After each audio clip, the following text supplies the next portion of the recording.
Rahim. Start in the name of Allah, entirely merciful, specially merciful. Assalamu alaikum, my dear viewers, friends, students. I am Johar, Imam of Reading Language channel. My dear viewers, in today's video, I am gonna show you difference between countable noun and uncountable noun. So, without wasting your time, let's start. My dear viewers, panam nane video ke bamung the countable noun or the uncountable noun pama ben ke فرق واضح کوو نو ستاسو د وخت د ضایع کولو نه بغیر راځي چې سٹارټ خا countable noun versus uncountable noun. My dear viewers, countable noun دا کوم یو وي دا هغه noun وي کم چې مونږ count کولی شو. My dear viewers, د دې ویډیو نه مخکې مونږه په countable noun او په uncountable noun باندې ځان له ویډیوګانې کړي دي. که هغه مو وکتې نو بیا به انشاءالله په countable او په uncountable noun کې چې کم ډیفرنس دي کم فرق دی پکې په هغې باندې به تاسو بیا په اسانۍ سره پوه شئ. نو countable noun چې کوم دی دا هغه noun دی کوم چې شمیرل شي لکه فور ایگزامپل we can say that chair, student, boys, books, etc. These all are countable noun. My dear viewers, countable noun هغه noun کوم چې شمیرل شي. بل پوینټ پکې دی چې we can use indefinite article an and number with countable noun. د countable noun سره مونږه indefinite article an او د نه علاوه نمبر هم استعمالولی شو لکه په دې اگزامپل کې a book.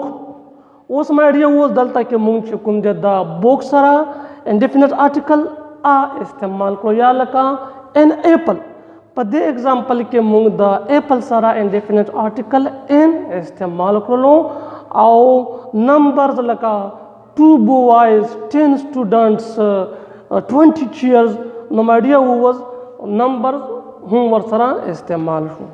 next point my dear viewers, countable noun دا زمونږ سره چې کوم دی دا دواړه فورم لري مین سنګولر او پلورل.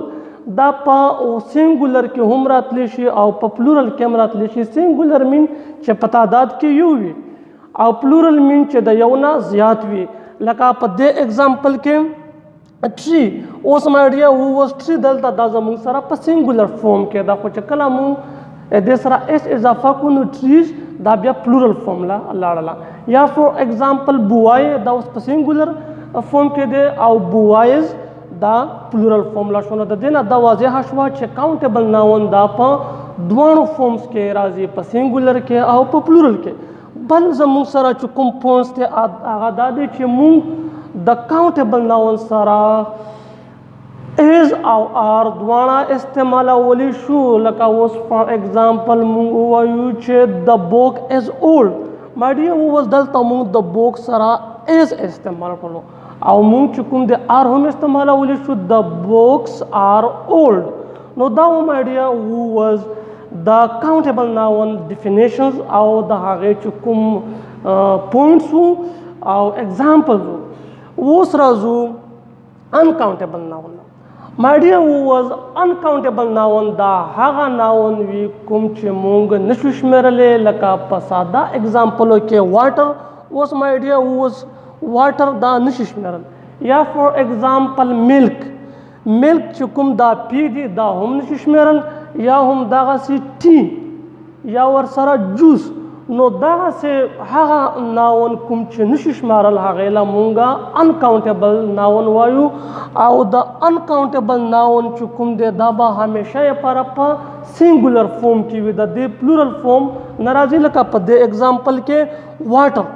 اوس my dear viewers واټر دا اوس سنګولر فورم دی که مونږ ولیکل چې واټرز نو دا به رونګ وي یا هم دغسې ورسره ملکس.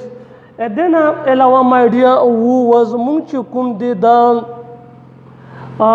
uncountable noun سره indefinite article an او numbers دا هم نشي استعمالولی. اوس که مونږ وویل چې a milk دا به رونګ وي یا مونږ وویل چې 2 milk 3 rice etc. بل پوینټ دی پکې my dear viewers چې د دې سره همیشه to be verb is razi. Like for example, this is milk. We can say that these are milk. It's wrong.